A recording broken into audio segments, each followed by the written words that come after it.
Hello fellas, Rusty coming at you. Today we're going to be taking a look at a couple of different copper locks. First up is the Rough Rider, and this is the RR473. It's one I have in saw cut bone, which has these scalloped bolsters. Really love the scalloped bolsters. Now this is a different pattern than the other two, but you'll find this pattern in Boker, marbles, and some other knives.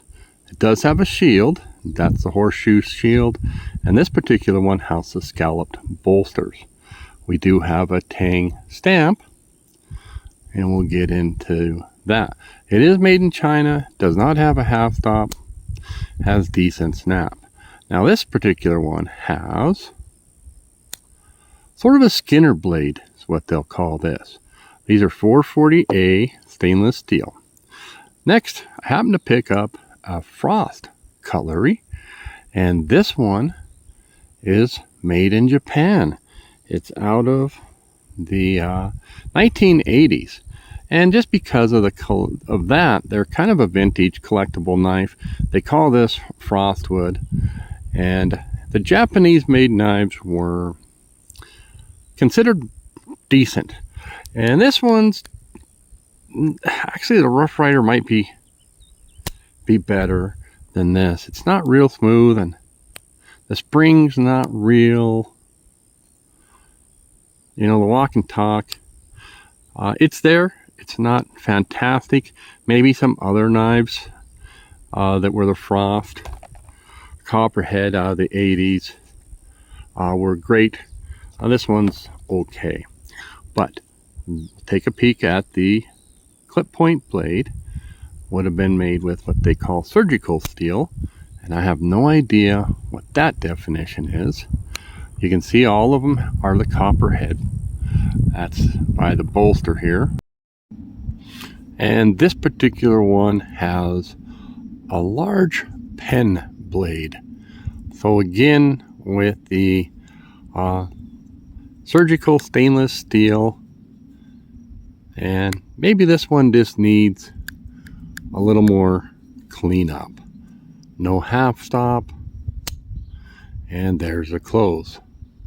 Take a peek at the blade centering, and we're going to keep the secondary blade open, which on my Rough Rider is actually the primary blade. I didn't discuss that real quick. We'll take a peek. I guess your primary blade by definition would probably be in front, but the clip point on this one is in the back, and that's because, so I'm leaving this one open. I'm going to call this my secondary, even though it's probably by definition my primary. Now this would be the primary blade, and it's a gorgeous clip point. Now I don't think Case gets enough credit. Oh well, this is a 2021 vault pattern, and so they don't make many of these, but go check out my video on this. They're just fantastic. Really liking them. The only one, I bought this one brand new at Shepherd's Hill, and no shield and bone, and it's really, they had the 4 of them there, and the others were $150, $250. They had something special, abalone handles or something like that. So Case has a real, it must be one of those patterns that people like, but here we go. So at the end of the day, the Case does have the best action. We'll take a close up at the bone. We do have half stop, snap, and then we have our secondary blade. So 440 true sharp stainless steel. Let's go ahead and compare these in size. And what do we got here?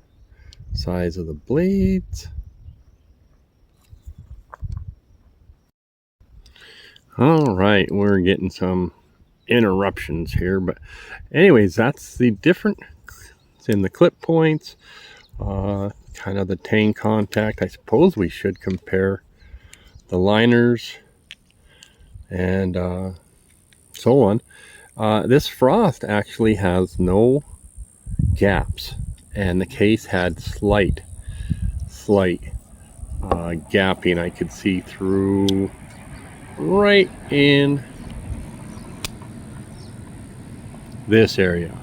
So I didn't see any light holding this one up.